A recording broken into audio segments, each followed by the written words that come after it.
नमस्कार पशुपालक मित्रांनो, स्वागत आहे आपल्या व्हेट गुरु या युट्यूब चॅनलवरती। पशुपालक मित्रांनो, आजच्या व्हिडिओमध्ये आपण काऊ केअर या कंपनीच्या लिक्विड फर्टिफॉस याबाबत माहिती घेणार आहोत।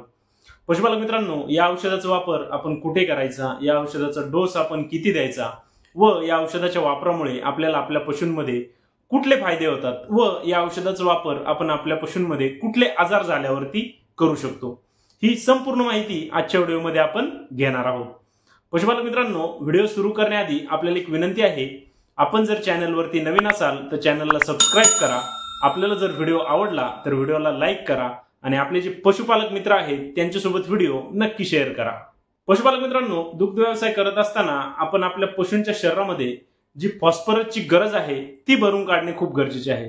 कारण पशुपालक मित्रांनो, ज्या ठिकाणी आपल्या पशूंच्या शरीरामध्ये फॉस्फरसची कमतरता होते त्या ठिकाणी आपल्याला आपल्या पशूंमध्ये अनेक प्रकारच्या समस्या निर्माण होतात। यामधीलच काही समस्या म्हणजे ज्या ठिकाणी आपल्या पशूंच्या शरीरामध्ये फॉस्फरसची कमतरता होते त्या ठिकाणी आपल्या पशूंना त्यांची जी गर्भधारणा आहे ती होण्यासाठी खूप जास्त आपल्याला प्रॉब्लेम्स येतात। त्यासोबतच पशुपालक मित्रांनो, आपल्या पशूंची जी वाप आहे, जो सोट आहे, तो चांगल्या प्रमाणामध्ये फॉस्फरसच्या कमतरतेमुळे येत नाही। त्यासोबतच पशुपालक मित्रांनो, आपल्या पशूंच्या शरीरामध्ये जी एनर्जी आहे ती या फॉस्फरसच्या कमतरतेमुळे खूप कमी झालेली असते।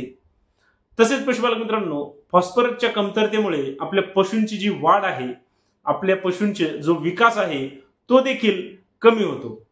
त्यासाठीच पशुपालक मित्रांनो, आपण आपल्या पशूंच्या शरीरामध्ये जी फॉस्फरसची कमतरता आहे ती भरून काढणे खूप गरजेचे आहे। तसेच पशुपालक मित्रांनो, फॉस्फरसच्या कमतरतेमुळे आपल्या पशूंमध्ये अनेक प्रकारचे आजार सुद्धा होतात। त्यासाठीच पशुपालक मित्रांनो, आजच्या व्हिडिओमध्ये आपण काऊ केअर या कंपनीच्या लिक्विड फर्टिफॉस या औषधाबाबत माहिती घेणार आहोत। पशुपालक मित्रांनो, लिक्विड फर्टिफॉस या औषधामध्ये सोडियम ऍसिड फॉस्फेट दिलेले आहे, त्यासोबतच या औषधामध्ये व्हिटॅमिन ई दिलेले आहे, तसेच या औषधामध्ये व्हिटॅमिन D3 दिलेले आहे आणि सोबत या औषधामध्ये व्हिटॅमिन ए सुद्धा दिलेले आहे। पशुपालक मित्रांनो, आता आपण पाहूया की या लिक्विड फर्टिफॉस याचा वापर आपण आपल्या पशूंमध्ये कुठे कुठे करायचा। तर पशुपालक मित्रांनो, सर्वात पहिली समस्या आपल्या पशूंमध्ये आढळणारी ती म्हणजे ज्या ठिकाणी आपल्या पशूंना जर गर्भधारणे संबंधित कुठल्याही समस्या येत असतील त्या सर्व ठिकाणी आपण या लिक्विड फर्टिफॉस या औषधाचा वापर करू शकतो। यामध्ये मग समजा आपल्या पशूंची जी वाप आहे, जो सोट आहे, तो जर चांगला येत नसेल त्या ठिकाणी देखील आपण या औषधाचा वापर करून आपल्या पशूंना त्यांची जी वाप आहे, त्यांचा जो सोट आहे तो योग्य प्रकारे येण्यासाठी फायदा देऊ शकतो। त्यासोबतच आपल्या पशूंमध्ये गर्भधारणा होण्यासाठी या फर्टिफॉस लिक्विडचा आपल्याला आपल्या पशूंमध्ये चांगला फायदा होतो। त्यासोबतच पशुपालक मित्रांनो, आपल्या पशूंच्या शरीरामध्ये ज्या ठिकाणी फॉस्फरसची कमतरता होते त्या ठिकाणी आपल्या पशूंच्या वजायनामधून किंवा रेक्टम मधून आपल्याला जो फरफर असा आवाज येतो तो आवाज कमी होण्यासाठी देखील या लिक्विड फर्टिफॉसचा आपल्याला आपल्या पशूंमध्ये चांगला फायदा होतो। तसेच पशुपालक मित्रांनो, लिक्विड फर्टिफॉसचा वापर आपण आपल्या पशूंमध्ये ज्या ठिकाणी आपल्या पशूंच्या शरीरामध्ये एनर्जीची कमतरता झाली असेल, ज्या ठिकाणी आपले पशु वीक झाले असतील त्या ठिकाणी देखील या औषधाचा वापर करून आपण आपल्या पशूंना जी एनर्जीची गरज आहे ती देण्यासाठी देखील या लिक्विड फर्टिफॉस या औषधाचा वापर करून आपल्या पशूंना फायदा देऊ शकतो। तसेच पशुपालक मित्रांनो, बऱ्यापैकी आपल्या पशूंमध्ये ज्या ठिकाणी फॉस्फरसची कमतरता होते त्या ठिकाणी आपल्या पशूंमध्ये पायका हा जो आजार आहे हा होण्याची जी संभावना आहे ती खूप जास्त प्रमाणामध्ये असते। यामध्ये मग आपले पशु जे अखाद्य वस्तू असतात त्या खातात। यामध्ये मग आपले पशु दगड चघळणे, माती चाटणे किंवा आपले पशु कुठले प्लास्टिक खाणे, चमडे खाणे यांसारखे पदार्थ आपले पशु खातात किंवा चघळतात। या आजाराला आपण पायका आजार म्हणतो। या आजाराची लक्षणे जर आपल्याला आपल्या पशूंमध्ये दिसत असतील त्या ठिकाणी देखील आपण लिक्विड फर्टिफॉस या औषधाचा वापर करून आपल्या पशूंमध्ये हा जो आजार झालेला आहे हा ठीक करण्यासाठी या औषधाचा आपण वापर करू शकतो। तसेच पशुपालक मित्रांनो, लिक्विड फर्टिफॉस या औषधाचा वापर आपण आपल्या पशूंमध्ये जे मेटाबॉलिक आजार होतात, यामध्ये मग किटोसिस असेल किंवा मिल्क फिवर असेल, या आजारांमध्ये देखील या औषधाचा वापर आपण आपल्या पशूंमध्ये केला तर आपल्या पशूंना एक सपोर्टिव्ह टॉनिक म्हणून या औषधाचे आपल्याला खूप छान रिझल्ट पाहायला मिळतात।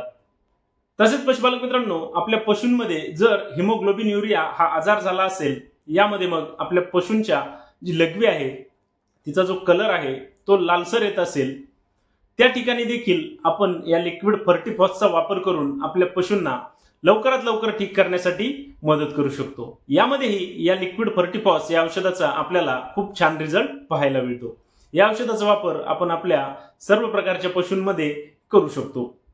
त्यासोबतच पशुपालक मित्रांनो, आपल्या पशूंमध्ये जर प्रोटोझोल इन्फेक्शन झाले असेल, यामध्ये मग आपल्या पशूंमध्ये जर बबिसियासिस झाला असेल किंवा थायलोरियासिस झाला असेल, या आजारांमध्ये देखील आपण एक सपोर्टिव्ह टॉनिक म्हणून आपल्या पशूंना जी विटॅमिनची, जी फॉस्फरसची गरज आहे ती भरून काढण्यासाठी या औषधाचा वापर केला तर आपल्या पशूंना लवकरात लवकर ठीक करण्यासाठी देखील लिक्विड फर्टिफॉस हे औषध आपल्याला आपल्या पशूंमध्ये चांगला फायदा देते। त्यासोबतच पशुपालक मित्रांनो, आपल्या पशूंच्या शरीरामध्ये जर जॉइंडिस हा आजार झाला तर त्या ठिकाणी देखील आपण या लिक्विड फर्टिफॉसचा वापर करून आपल्या पशूंना लवकरात लवकर ठीक करण्यासाठी देखील मदत करू शकतो। पशुपालक मित्रांनो, लिक्विड फर्टिफॉस या औषधाच्या जर डोस बद्दल सांगायचे झाले तर या औषधाचा वापर आपण आपल्या गायीमध्ये आणि म्हैसमध्ये 100 ml दररोज एक वेळा याप्रमाणे करू शकतो। यामध्ये मग आपण जर आपल्या पशूंना गर्भधारणेसाठी या औषधाचा वापर करणार असाल तर त्या ठिकाणी आपण या औषधाचा जो डोस आहे तो आपल्या पशूंची AI केल्यानंतर आपण 100 ml दररोज याप्रमाणे 10 दिवस देऊन आपल्या पशूंना गर्भधारणा होण्यासाठी मदत करू शकतो।